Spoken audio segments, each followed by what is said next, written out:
Welcome back to Data to Decisions. In the previous video where we wrote formulas, it's handy if you want to extract the list separately. But in this video, if you want to visually see in the original list itself, this is a handy method. So for example, on screen, you can see that there are two lists, and then the items that are colored in red are the items that are only in one of those lists. For example, item E and G are only present in list 1, and items L and M are present only in list 2. So you can visually represent these changes or differences using conditional formatting. And this will also work if you continue to expand by adding another value or a list of values below these tables. So we'll see that how we can do it. Now let's get started. In this case, the more important part is how we are naming the lists of values. So for example, I select this and then I'm going to give a name to this list of values, and I go to the formulas, define name, and you will see that it is referring to the table, but I'm going to give a simple, easy name called list1.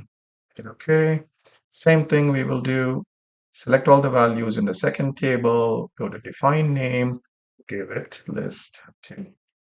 So this one, if I want to see at any time all the lists that are available, I can go here and I can see that list 1 is this set of values and then list 2 is this set. So now I have the two lists ready. Now it's time to write formulas. So first I'm going to write the formulas in the sheet here before we actually go to conditional formatting. In the previous video, we used the functions like match and isNA to identify the items that are in only one list. But in this case, I'm going to use a different method. In Excel, there are always many ways to accomplish a certain task. So I'm going to use a different function this time. So I'm going to use COUNTIF, the COUNTIF function, and say count from the range of values. So the range that I'm going to first do is list 2. Okay, I'm going to go to the list 2 as my range. My criteria is cell C7. I'll tell you why. So cell C7 is this. Okay, so I'm going to hit enter. And if I drag the formula down, you will see how many times does the value A appear in the second list, and it says 1 and so on. And you will see that when it comes to this row, E is not present in the second list, so it returns a 0. So now, how do we use this count result to convert it into a true or false? For example, I can say if the count equals 0, it will give me only the trues and false. And you can select the cell and then double click it, apply the same formula to all the cells, or I can use another method. I select this in the first cell, control enter. This is something I got used to doing so for some reason. So if you prefer that method, you can do so. Otherwise, select and then drag it along.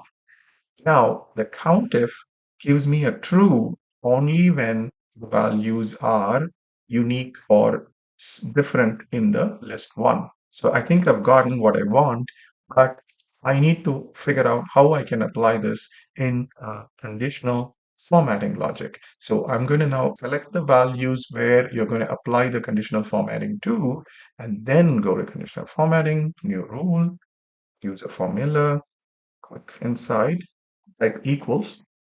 So I'm going to say, so we have COUNTIF list2, comma C7 equals 0 and format. And now we'll give a color. So I'm going to give a version of red and then shade of red. Gonna hit OK. Now there we go. One important catch that you always want to check when you do conditional formatting is because of the possibility I mentioned earlier, I go back and check, is this formatting applied to the cells that I want it to be applied? Yes, C7 to C16. Is the formula still saying list 2, comma C7? Yes, it does. That's extremely important because it depends on which cells you selected before you go to the control format, conditional formatting menu option. That dictates, what cell references here.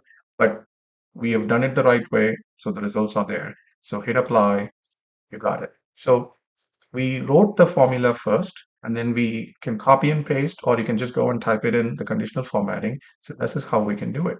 Now I'm going to, if I can create the same thing where the values are in both. So I'm going to copy this and I'm going to first write it here and say greater than 0. So basically, if it appears in the second list, then I think it's appears in both. So I'm going to look for the trues in this function. So let's copy this, select all the cells again in list 1, go to conditional formatting, again a new rule, again use a formula, and now I'm going to paste this just as I said before, and it's greater than 0 this time. So let's give a shade of green and hit OK. There we have it. So let's test it. Let's say, for example, if E happens to be in this, let's say we change F to E, watch out for the changes. Automatically, E becomes green, F becomes red. So this is perfectly working. So I'm going to undo that. And let's now do the exact same thing for the second list. Okay, so now that we have written it once, you can copy it. Do this one, paste it.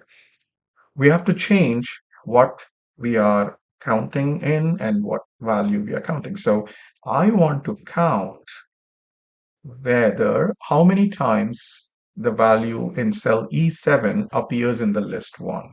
So basically we are reversing, the parameters or the arguments here, and we will get this. So it works. I'm gonna, again, once you're getting comfortable, you don't need to put that and extend it and all that. This is just, if you're doing it for the first time, it's always helpful to write the formula, test it and make sure that it works for all the rows as you expect. And then now that you know the formula works, you can just take it and go to conditional formatting. Remember again, select all the values in the list 2 this time, go to conditional formatting, new rule, use a formula, click inside, paste what we already copied. And now remember, we are checking for the only in one list. So let's give it a shade of red. Or if you want to give it a blue, let's say blue, then okay. And now the values that are only available in list 2 are in a different color. Right. So the same thing we did for available in both. I will do it here. And this time we will do change only again, the arguments, just like that. Remember, the main thing that is different when we say in both is that it's greater than 0 count. So copy. Now go back to the list 2 values, select everything, conditional formatting, new rule. I think by now you would know the steps. That's a good thing of doing it so many times, is that you fully understand how this works and also you're able to execute it much faster. So I'm going to give green color again because this is appearing in both. Hit OK. Works. Awesome. So this is how you can use conditional formatting to easily visually represent the items that are in only one list or both. One final test, and let's say, for example, first list, automatically L becomes green, and then M is the only value that is present only in this list too. So if you have any suggestions for how we can do this better, please put them in the comments. And then if you have any suggestions for topic, let me know. And I look forward to seeing you in the next video. Thank you so much for watching.